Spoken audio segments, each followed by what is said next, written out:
Bueno, pues vamos a empezar con la webinar. En primer lugar, muchísimas gracias a todos y Hola a todas Rosa, por venir un martes a las 8:30 de la tarde para formarnos. Bueno, como sabéis, todos y todas, aunque también veo caras nuevas, Podowebinar es una plataforma de formación, tanto presencial como online. Hacemos cursos a lo largo de la geografía española.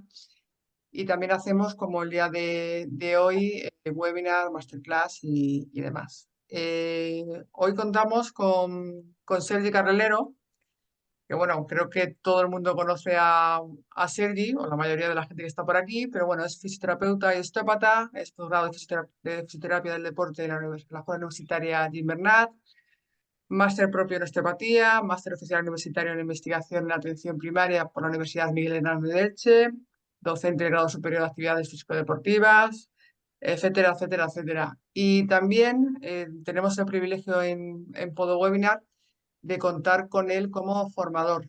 De hecho, ya hemos realizado algún curso que el feedback siempre ha sido muy positivo y tenemos el próximo 29 de junio una formación de pie y tobillo en Sevilla que os animo a todos y todas que estéis por aquí a que la realicéis porque es un antes y un después. Así que, Sergi, cuando quieras, aquí estamos, ¿vale? muchas gracias Alicia. La verdad, un placer colaborar con PodoWebinar. Gracias por tu presentación, la verdad, no me sé presentar nunca. O sea, yo soy un amado del pie y me gusta trabajar en ello. Y nada, sin más dilación, comparto pantalla y os cuento un poco el tema de la fascitis, mitos y realidades. A última hora le he cambiado el título, ya los que me conozcan de dando clases ya saben que cambio cosas a falta de un momento. Y Alicia se ve bien, ¿no? Que no la falle Sí, luego. sí se ve bien, Sergi. Vale, perfecto. Pues vamos a hablar de las fasciopatadas, ¿vale? Lo que en argot popular, lo que pasa a todo el mundo, de... Uy, me oigo doble. ¿Me oís bien o me oís doble? Ahora bien. Las fasciopatadas, ¿de acuerdo? Lo que en argot popular, lo que pasa siempre de que le metemos unas patadas a la fascitis, a todo lo llamamos fascitis, no entendemos bien el concepto de la fascitis o de la fasciosis.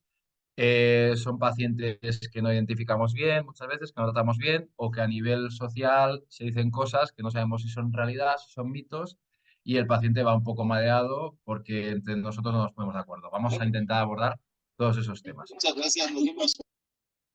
Si podéis apagar el audio, os lo agradezco porque si no se me mezcla con el mío. Gracias. Vale, primero, el primer mito. Todo dolor de talón es fascitis plantar, ¿vale? Eso ya tenemos claro de que no. Si observamos, por ejemplo, este estudio, ¿de acuerdo? Donde vemos que hay muchísima tipología y muchísimas entidades clínicas las cuales pueden referir dolor de talón, ya sea más a nivel de la planta, más enfocado al medio del pie o más a nivel posterior. Si nos enfocamos al talón, tenemos tres grandes problemas, ¿de acuerdo? Que serían la fasciopatía plantar, el síndrome de la inflamación del cojidete graso, ¿sí? Y luego otro síndrome que es muy habitual en podología, pero los fisios conocemos menos, que puede ser o la verruga plantar o el eloma. Aquí os he puesto unas fotos para ilustrar. Pues nos podemos encontrar, por ejemplo, la primera foto que la persona nos identifica un dolor, que sería el dedo de la mano izquierda, que sería más el tipo fasciopatía, la zona de localización habitual, que sería la imagen de abajo a la izquierda también.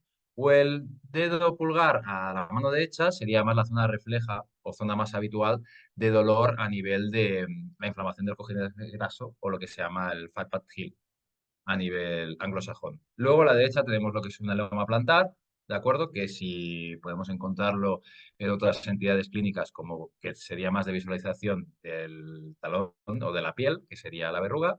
Y luego tenemos otras entidades clínicas, como puede ser fracturas o pedostalgias del calcáneo, ¿de acuerdo? Que lo que tenemos es un dolor insidioso a la palpación de ese hueso de una presión lateral, ¿sí? Que incluso a veces hay que hacer intervenciones como en la extracción de la sangre o del sangrado dentro de las trabeculaciones óseas de ese hueso esponjoso. Vale, como veis aquí en otros estudios, vemos que el talón puede tener muchas estructuras las cuales pueden ser capaces de generar la nocicepción o enviar estímulos que se puedan convertir en dolor en el cerebro, como puede ser los nervios, como puede ser los tendones, como puede ser algún tipo de inflamación de la fascia, como os he hablado. Entonces, todo esto lo tenemos que tener en cuenta en la evaluación del talón. Es decir, el primer de las cosas que tenemos claras es que no podemos vincular dolor de talón a fasciopatía plantar directamente, sino que tenemos que hacer diferentes abordajes. Pero hoy solo nos queda que hablar de la fasciopatía. Para hablar de la fasciopatía o de cualquier entidad clínica, primero tenemos que definir lo que es.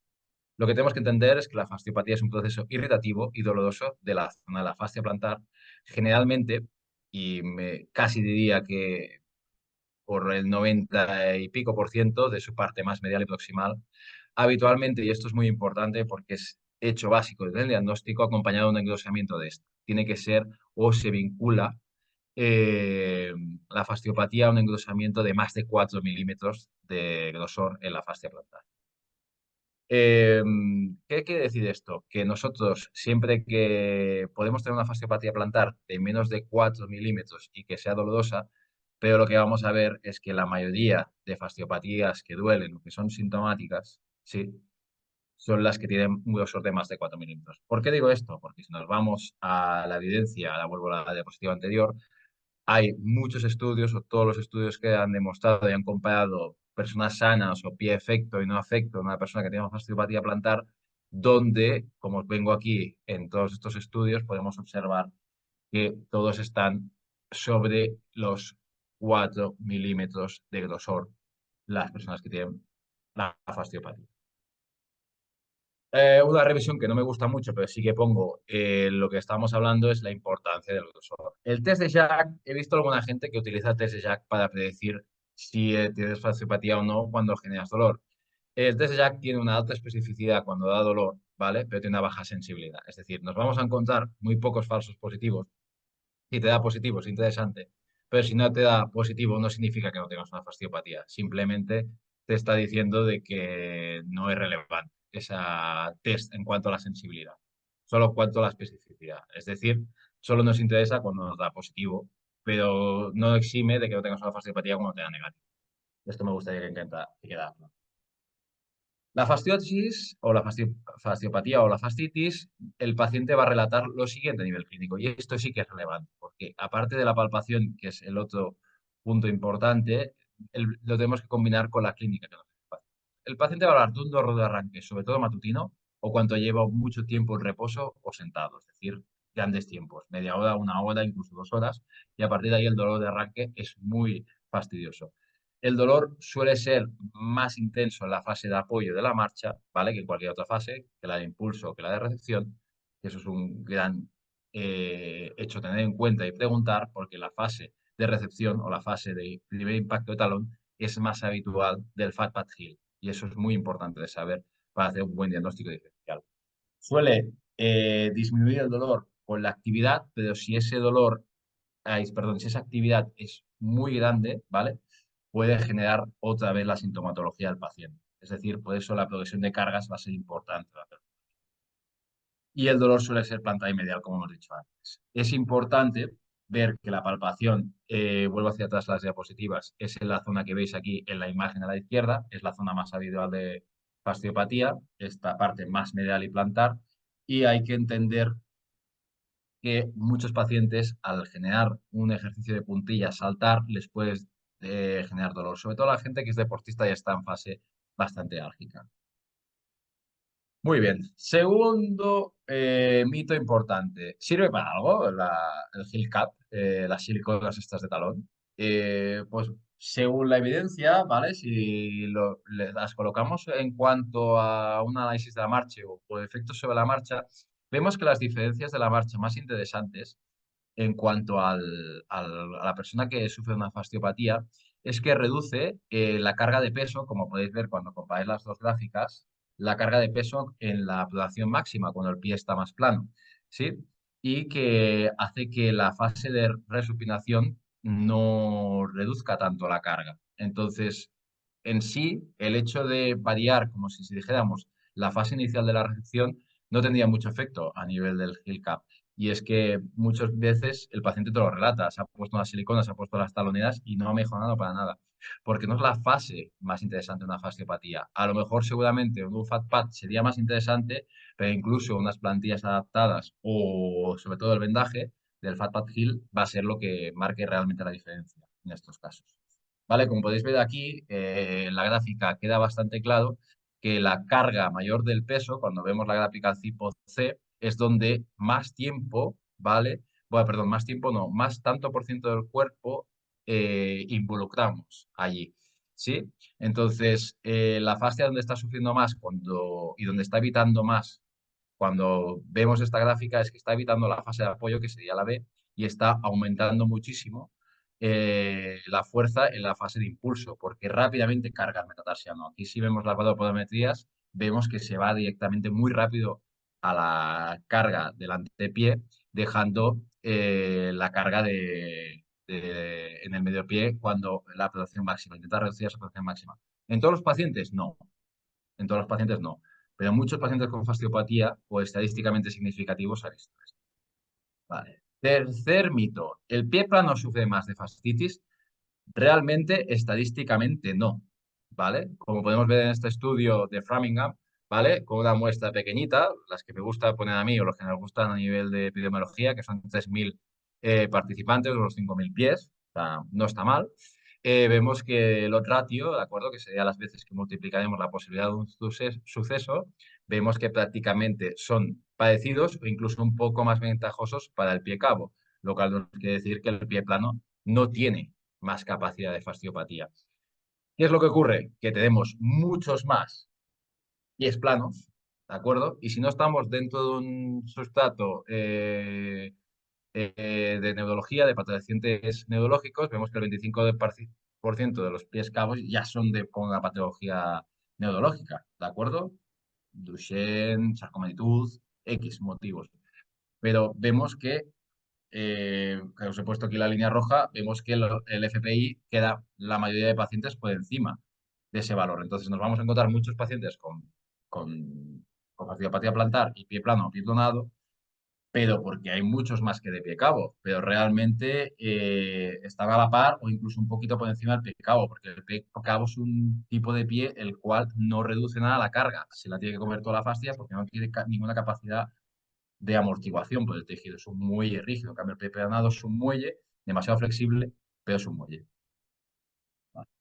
Otro tema es si la obesidad está relacionada con el dolor del pie o no. Como tal, es difícil decir que sí, pero si vamos a un tipo de tipo de obesidad, que sería la más obesidad tipo androide, o más coloquialmente hablado, tipo de barriga, no tan en forma de pera, sino más en tipo de manzana, donde la grasa visceral sí que tiene un aumento de la secreción de las citoquinas más inflamatorias, más a nivel de una inflamación de bajo grado, podemos llamar en el cuerpo, sí que esto está relacionado con más problemas a nivel de inflamación, o sea, es un factor a tener en cuenta.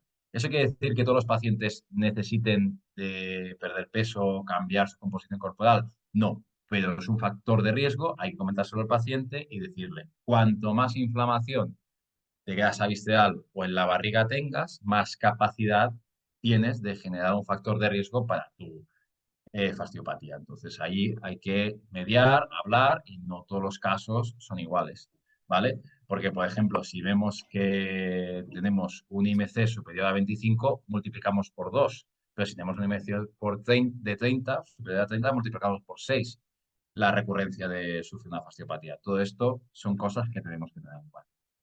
Si nos vamos a otro mito, ¿vale? Es la maravillosa cosa de, como encuentras por internet, mejora tu fasciopatía en 2 o 3 semanas. Señores y señoras, perdón, esto no es así.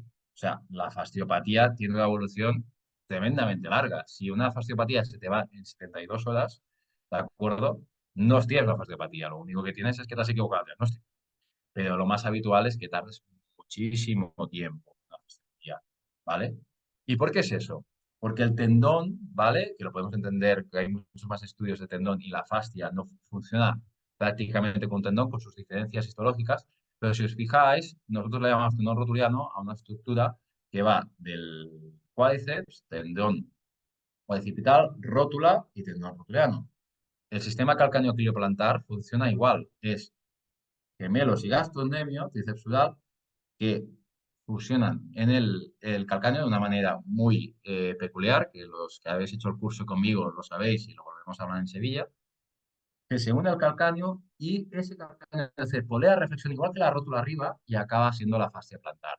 Entonces, cuando se hacen estudios de fascia y se hacen estudios de tendón, se ve que la remodelación y los cambios, no me voy a entrar mucho en bioquímica, pero los cambios a nivel de colágeno, ¿de acuerdo? Son muy largos. Se hacen unos puentes cruzados que son muy difíciles, que son a través de la carga y una carga paulatina, de que tienes que hacer los ejercicios cada 48-72 horas para no frenar esa evolución y esa inflamación, resolución. Hay que controlarla y esa fase de remodelación es importante. Y eso son, como veis aquí, la inflamación dura de horas a días, de días a semanas la reparación, pero la remodelación, o sea, que el tejido sea otra vez capaz de aguantar la misma carga, puede pasar meses, incluso años. Entonces, la evolución de la fascia es lenta y encima tenemos una cuestión, que tú tienes una lesión de muñeca, como he tenido yo últimamente por desgracia, pero la puedo tener quieta y puedo hacer la carga paulatinamente. El pie recibe la mitad de mi peso corporal o todo, depende de cómo.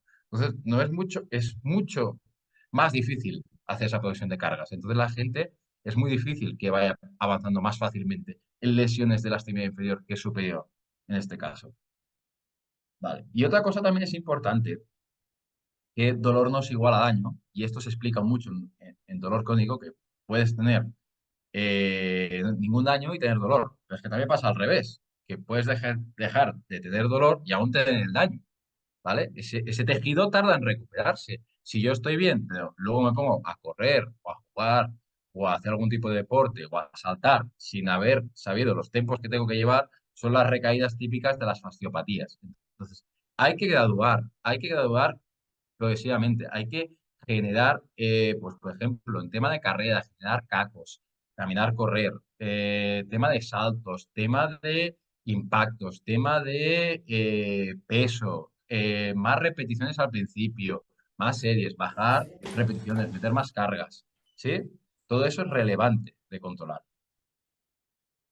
Cuando se habla todo esto, ¿vale? También podemos inducir, aunque es un poco arriesgado, pero a mí me gusta hacerlo, en el continuum de la tendinopatía de Cook, ¿de acuerdo? Cuando nosotros estamos en una fase inflamatoria con una fascia desestructurada, ¿vale? Tenemos que buscar esa vuelta, como veis aquí, hacia una fascia normal, buscando el estímulo máximo que no genere inflamación y que genere remodelación. Y todo eso es importante. Y aunque hayan rupturas, como se ven aquí, la parte del donut, el símil del donut con la parte negra, el restante de la fascia que queda íntegra es lo que tenemos que trabajar y mejorar.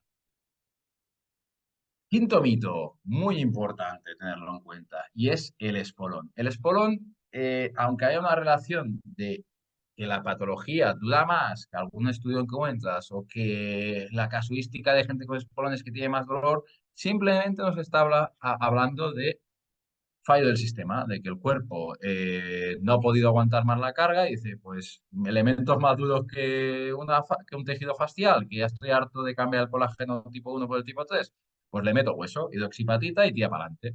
Y eso es más resistente. Y eso es lo que vemos aquí. Pero el espolón ni se clava, ni molesta, ni te va a perforar el suelo, ni la vamos. ¿Vale?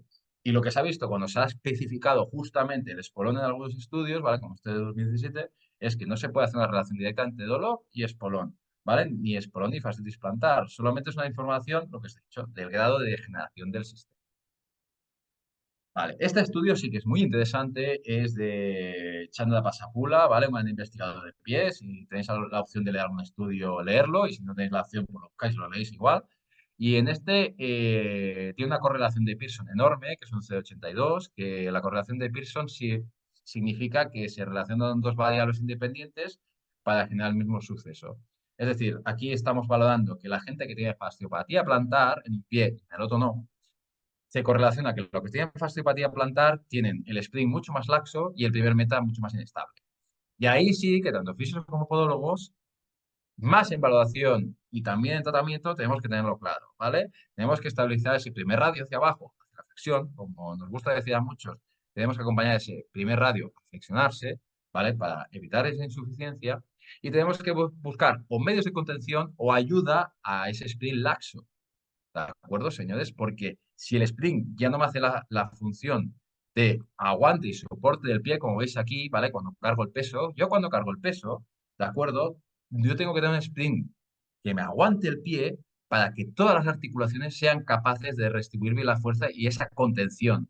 ¿Ayudado por qué? Y eso lo veréis claro en el curso. Ayudado por el tibial posterior que estabiliza, que es ese segundo, ese musculatura capaz, ese coaptador que fija todo el pie correctamente, ¿de acuerdo? Transmitiendo las fuerzas tanto hacia antepié como hacia retropié, ¿sí? Y la fascia está allí conteniéndolo todo, ¿sí?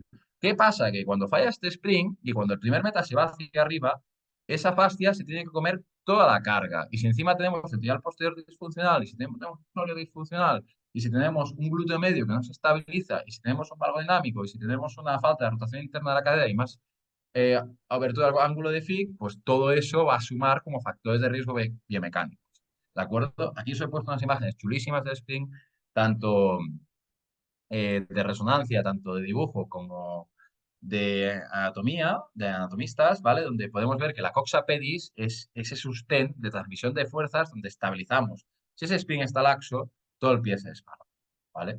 Eso está claro.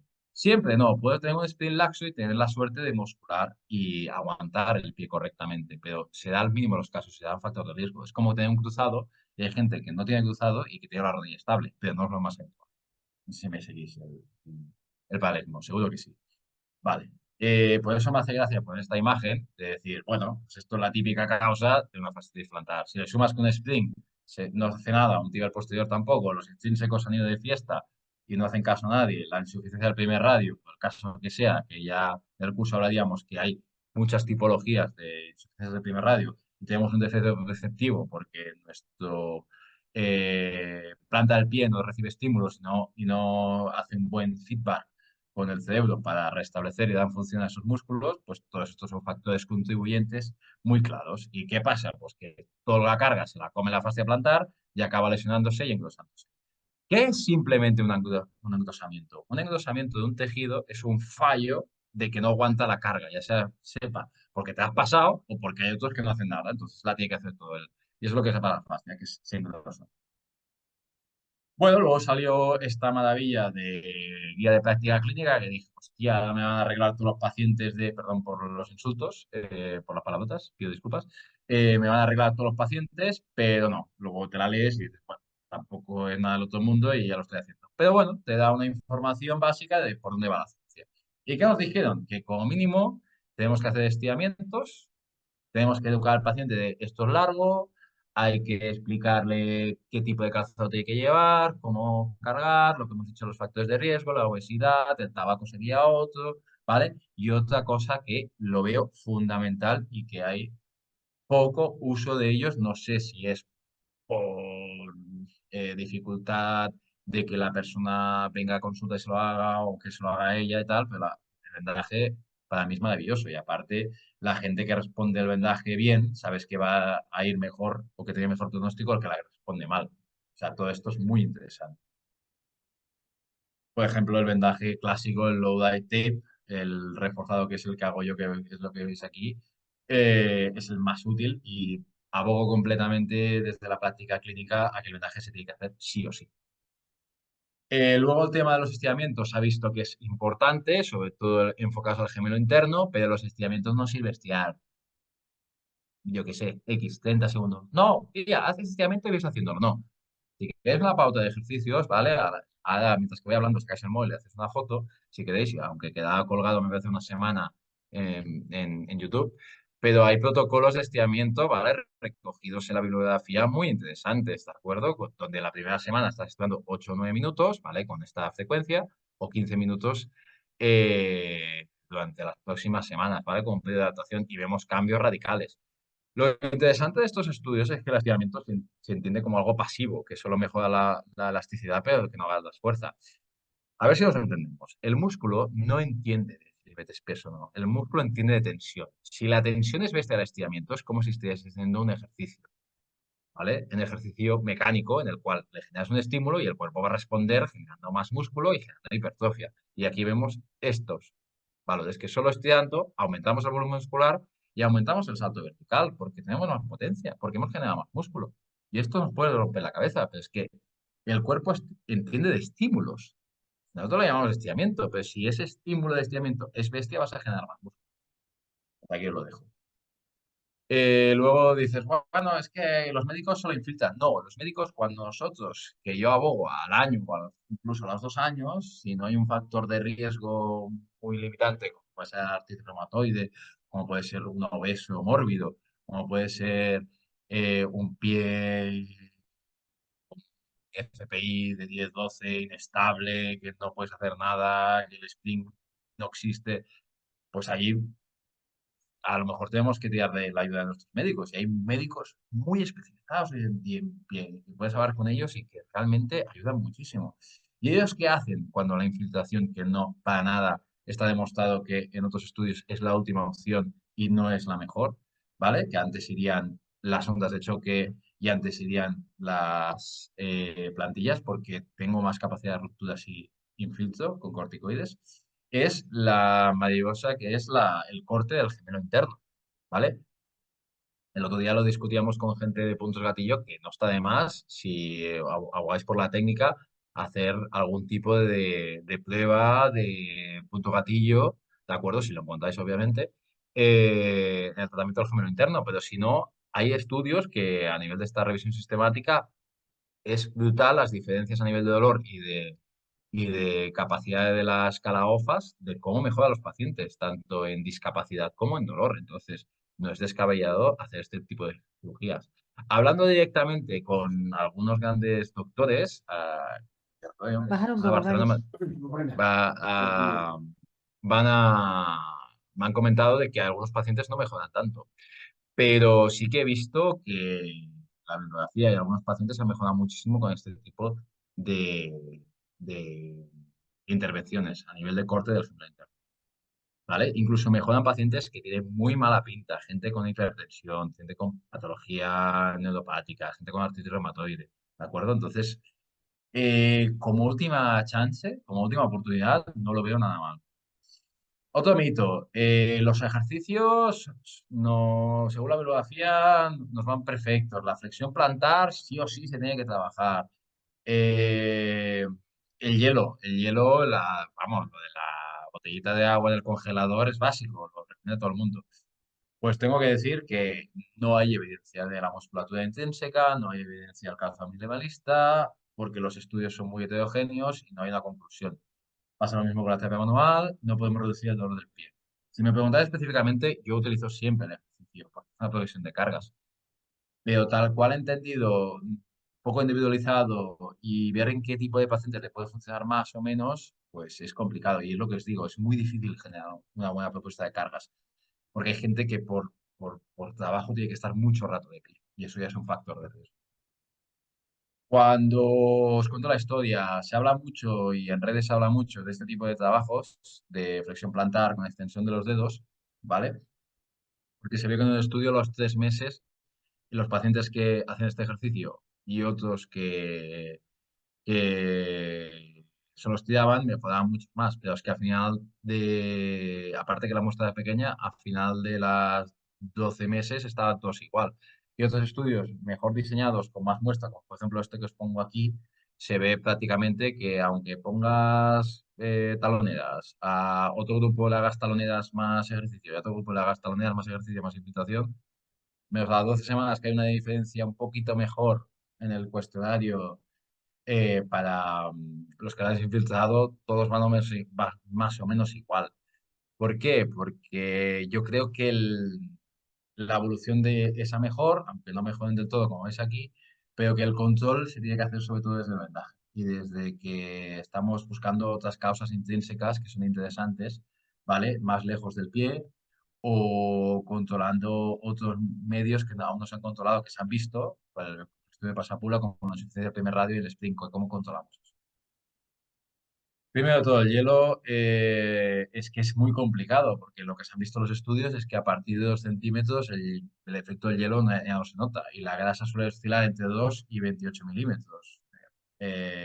Plantar talón, entonces para que te llegue la fascia, pues a lo mejor seguramente se queda, todo el fresquito se queda en la grasa y no te llegan a la fascia. O sea, por mucho que rasques con esto, habrán cambios cutáneos que te pueden influir. Y se sabe que puede influir la fascia, pero que la fascia no llega al frío. Y aunque llegara, tampoco tenemos claro de que tenga algún efecto, porque no hay ningún estudio. Respecto a las ondas de choque, es un factor que se puede utilizar, que puede ser interesante cuando el manejo solamente con vendaje y ejercicios no es suficiente en el control del dolor y de la función del paciente, ¿vale? Pero fijaos una cosa, que los cambios que hay, aparte que son muy heterogéneos, habrá gente que le da perfecto y habrá gente que le da fatal, los cambios que hay sobre todo se relacionan muy bien los cambios de discapacidad y los cambios de dolor con el grosor de la fascia. Fijaos en lo que os he marcado abajo. Está el tema de cuando el grosor de la fascia es superior a 4 es el dolor es cuando el paciente está inicialmente y cuando acaba el tratamiento el grosor es inferior a 4. Y eso que enseña nos marca. Entonces, ese control de resonancia, o bueno, más fácil, de ecografía de ese grosor, siempre tenéis que tenerlo a mano. Si no sabéis hacerlo, como en mi caso, que no tengo ni idea de ecografía, derivar a las mutuas o a compañeros fisioterapeutas o a médicos o a podólogos que hagan eh, ecografía para hacer ese control si el paciente no cambia correctamente, ¿vale? Y es muy interesante.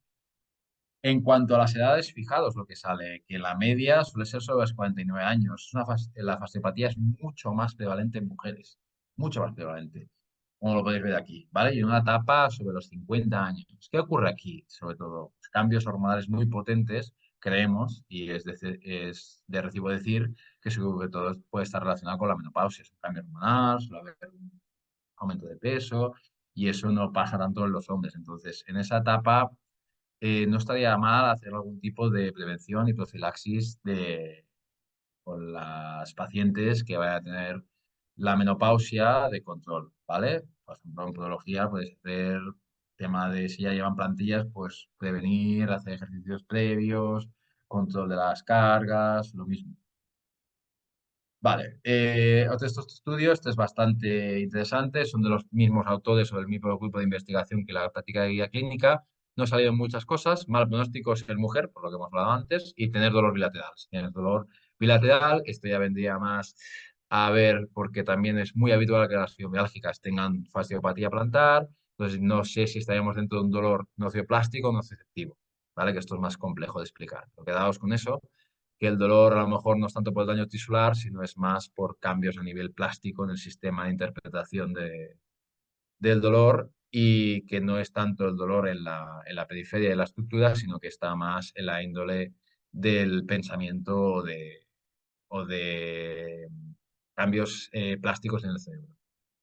Un buen pronóstico, aunque con muy leve evidencia, sería que tenga la fuerza igual, o sea, la fuerza de la pantorrilla sí que te genera un buen pronóstico, y un buen pronóstico también sería no tener espolón calcáneo porque sabemos que no ha degenerado tanto el tejido, aunque no hay una relación directa de tener espolón calcáneo y dolor. Para las ondas de choque, perdón, que no especifica. Resumen de la charla, que tampoco os quiero matar un martes. ¿Qué os quiero que os lleváis a casa? Pues que hay más patologías que dándolo en el talón, aparte de la fasciopatía plantar.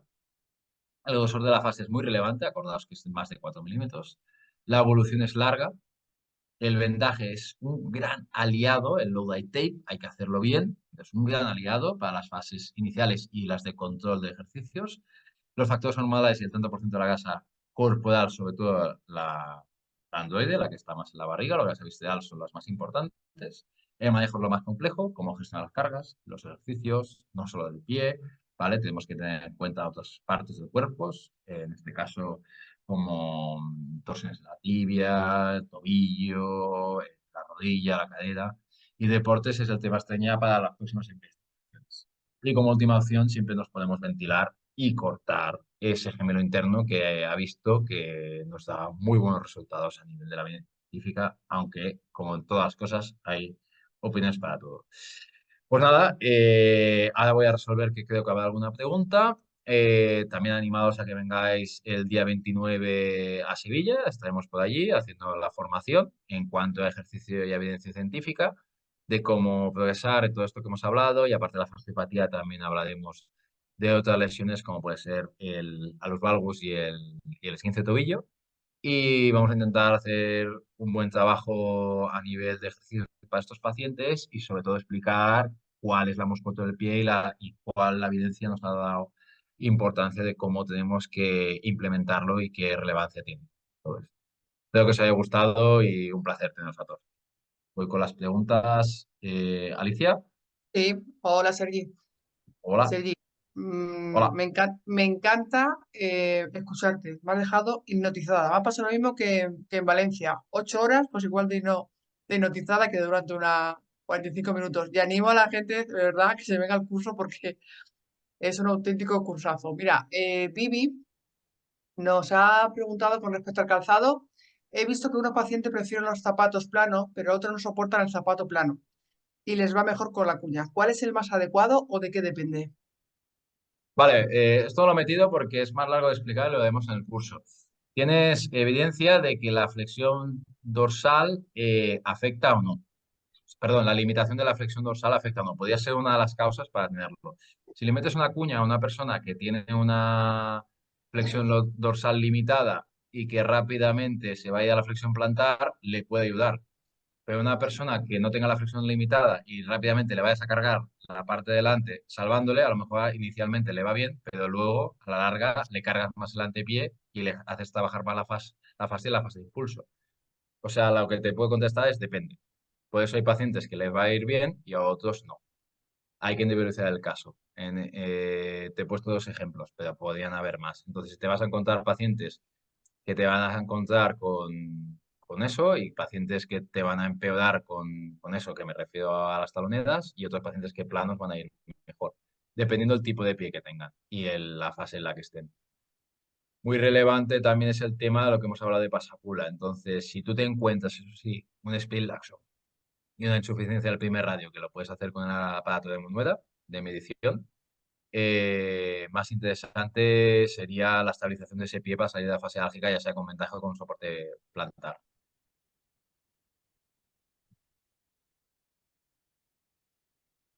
Pues Sergi, no hay ninguna pregunta más. Creo que lo ha dejado todo muy clarito porque o están muy tímidos o tienen ganas ya de cenar porque no hay ninguna preguntita más. Vamos a dejar si eso.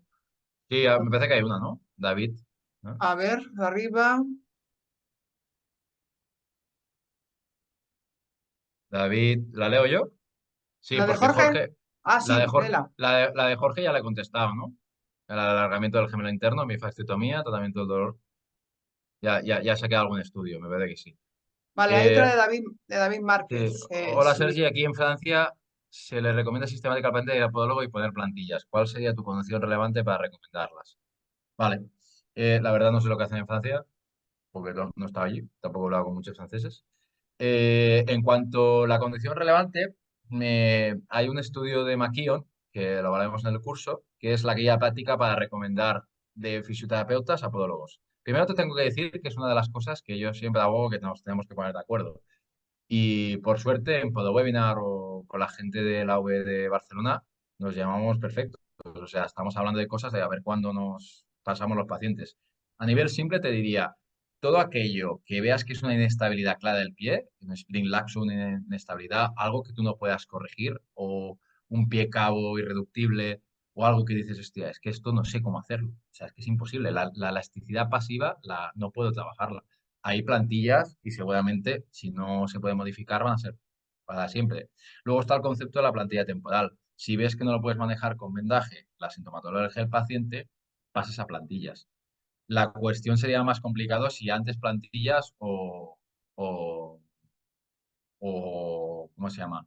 O ondas de choque. Eso en la literatura no lo pone, no sabía decirte. Se puede hacer combinado. Y otra cosa que tenemos que tener claro es qué capacidad económica tiene el paciente, que eso no se habla muchas veces, pero también es importante, ¿vale? Porque a veces no hacemos más cosas porque no se puede dejar de hacer. Entonces, ahí es donde empiezan las rebajas del terapeuta y como a mí me gusta decir, el fisio de barrio, que tienes que buscar el equilibrio más o menos ideal, no perfecto, para ayudar. Entonces, si tienes capacidades y ves que la patología del paciente no la puedes modificar con tus técnicas, si eres fisio, derivas al podólogo para estabilización. Pero sí que hay estudios que se ha visto que la fascia en estático, un cadáver, se estabiliza mucho más incluso cortándola con soporte plantar, pero a nivel de dinámica no lo sé. Pero a nivel del vendaje no hay discusión de que tiene un gran efecto. No sé si hay alguna más. Sí, Si no contesto Rocío, algo, me lo dices. sí, Rocío Meléndez dice que en los casos de fasciopatía que tiene tratamiento de soporte plantar y además varias infiltraciones en la fascia y tiene mejoría temporalmente, pero a los meses siguen igual, ¿qué se podría hacer? Primero avisar al paciente de que el tema de meter una infiltración de corticoides va a degradar el tejido. Porque si lo he explicado muy rápido, pero si tú estás en una fase inflamatoria regenerativa y le metes un corte que te hace parar la inflamación completamente, te estás cargando la regeneración. O sea, va a haber más degeneración. Primero decirle al paciente de que la infiltración te va a parar el dolor, pero no te va a ayudar a regenerar el tejido. Por lo menos que lo sepa. A partir de ahí que cada uno decida. Y si el dolor es muy bestia, pues seguramente hay que hacerlo, pues se hace. Pero yo no soy el indicado. Y luego ver si el tratamiento conservador se ha hecho bien, si el vendaje ha sido útil, si los estiramientos han funcionado, si hay una buena pauta de ejercicios, si hemos podido hacer otras técnicas que no están tan evidenciadas, pero como puedes tirar de ondas de choque, que estas sí que están evidenciadas, pero puedes hacer a lo mejor hacer neuromodulación percutánea, o puedes hacer ejercicios isométricos a ver si le funcionan o cargas lentas pero potentes, entonces a ver si de ese mecanismo del ejercicio hay hipoalgesia. O sea, se podía hacer. Pero que lo que me estás contando es súper habitual, que se empieza la casa por el tejado. O sea, primero los básicos, vendaje, el estiramiento, los ejercicios, las causas mecánicas que puedes, y luego la infiltración cuando falla eso. Lo que pasa es que te encuentras muchos pacientes que llevan 3 semanas fasciopatía y le metes la infiltración. ¿Qué más? ¿Qué más? Pues, Sergi, tienes ahí otra pregunta de Claudio. No sé si la ves. En pacientes con comorbilidades, diabetes, síndrome metabólico, ¿se puede mejorar solo con fisio? Si no se controla lo demás, pues depende del paciente. No sé decirte. Claro, depende qué diabetes, duerme por la noche, no duerme, qué obesidad, hasta qué punto. eh, no sé decirte, Claudio. Yo lo que te abogaría es a intentarlo y a dejarle claro al paciente de que todos esos factores le influyen. A partir de intentarlo. Si el paciente dice, oye, no lo quiero intentar, me quiero infiltrar y ponerme plantillas de inicio porque no quiero hacer ni el huevo, pues lo aceptas. E incluso si el paciente le dices todo el abanico y dice, no, no, a mí no me ha pasado, ¿eh? Pero si algún paciente me dice, yo quiero hacer todo lo pasivo porque no quiero hacer nada activo y esto del vendaje no quiero nada y no quiero llevar plantillas, que eso sí que me pasa. No quiero las plantillas ni verlas. Pues entonces, pues bueno, sí, lo envío al trauma y que el trauma haga lo que quiera, pero va a ser un trauma especializado de pitufillo, que seguramente le va a meter caña para que haga el tratamiento conservador. Porque lo bueno que tenemos últimamente relacionado con traumas es que las fases conservadoras son impepinables. O sea, no hay discusión, sí o sí. O sea, a mí me han enviado pacientes y a compañeros, no solo a mí, diciéndole, hasta que no hagas 3 meses, por ejemplo, esguince de tobillo, hasta que no hagas 3 meses de tratamiento conservador bien realizado, no te opero. O sea, me da igual dónde lo hayas hecho, hay que hacerlo. O sea, fallo de tratamiento conservador significa fallo de tratamiento conservador bien aplicado. Vale, Vale, Sergi, vamos a por la última de Joana Silva. vale. Si ve relación del suceso con los tratamientos, con el tipo de calzado que traen. ¡Guau! Qué melón. Esto me lo ha preguntado aparte mi compañera de investigación, que si no tenéis una compañera de investigación que os genera más problemas de los que tenéis, es que no es buena. O sea, Mark es me ha dicho, oye, ¿y por qué no sacas epidemiología del tiempo y del calzado? O sea, de cuándo aparecen más en la charla las fasciopatías, si es verano por el cambio de calzado o no. Digo, ya me ha tocado los narices, ahora tendré que buscarlo. No me ha dado tiempo, me lo ha dicho por la mañana. Entonces, obviamente para mí sí, es decir, si tú haces una transición del barefoot a lo loco, pues puede ser que te genere osteopatía. Pero voy a intentar contestar tu pregunta y no irme por la mano. ¿Qué relación del suceso de los tratamientos con el tipo de que te has dado que traen? La entiendo bien, es si afecta al tipo de calzado con los tratamientos que hacemos. Sí, es decir, si yo tengo la capacidad de generar un cambio y que ese calzado me ayude durante el proceso del tratamiento, lo voy a hacer. Si quiero estabilizar ese pie, porque es inestable, lo que no voy a hacer son yo llevo calzado minimalista, pero no le voy a poner un calzado minimalista. Le voy a poner un calzado, el que tenga, y si lo tengo que comprar, que se lo compre, pero lo que pasa es que la gente suele tener varios tipos de calzado, más restrictivo y más estabilizador. Y creo que sí, que sobre todo los cambios, las más adaptaciones o el uso de un calzado inadecuado te puede facilitar. Si tú tienes un calzado súper rígido de, por ejemplo, de, mm, de seguridad, pues hay diferentes tipos de calzado de seguridad. Entonces, a lo mejor para un tipo de fasciopatía va bien cambiar ese tipo de calzado. Entonces, yo creo que sería interesante el hecho de controlar ese tipo de calzado y ver cuál. Pero ya te digo, depende del tipo de pie. No todos los tipos de pie son iguales. Vale, veo que lo contestamos más o menos, Joana. Me alegro. Pues, oye, hemos cumplido bastante bien el tiempo, para lo que me enrollo yo. Sí, sí, sí, sí, ya hemos Sí, cumplido sí. los 45, 50 minutos y Hay que bueno, decir que he quitado como 10 diapositivas, ¿eh? Porque digo, soy un pesado. Lo vamos a quitar. Ya la bueno, sacamos porque la dejamos en para el curso Sevilla. del día 29 de junio. Sí, no. Por diapositivas no va a ser, ya lo sabes, Alicia, no te preocupes. Perfecto, pues Sergi, muchísimas, muchísimas gracias. Como siempre te digo, un auténtico placer tenerte, escucharte, aprender. Y nada, y a todos y a todas que estáis ahí, pues os animo a que sigáis en Instagram a Carrilero y a veros el día 29 de junio en Sevilla con un cursazo de 8 horas muy intensito. Así que Sí, nada, seguramente no hagáis planes luego, que solemos alargarnos. Lo digo porque luego se me enfada la gente, oye, que yo he quedado. ¿No quedéis? ¿No quedéis? Ya está, o sea, ya está. sí, sí, sabemos No cuándo se pasa. empezamos, pero no sabemos cuándo terminamos. Así- Esto como ir al dentista, lo mismo. Y sí, David, vídeos de YouTube no lo sé, pero en mi cuenta de Instagram tienes el FatPad y el Loba de Tape, si lo buscas en YouTube te va a salir de todo. O sea, mm, busca alguno que haga las cruces y que no haga solo el directo más simple. Ya está. Voy a poner tu Instagram, ¿vale? Para que la gente te siga. Ah, voy. Y vale, perfecto. Pues, Sergi, lo dicho, un placer y te seguimos y nos vemos pronto, ¿vale? Un placer igualmente. Gracias, familia. Que vaya muy bien. Chao. Chao. Chao.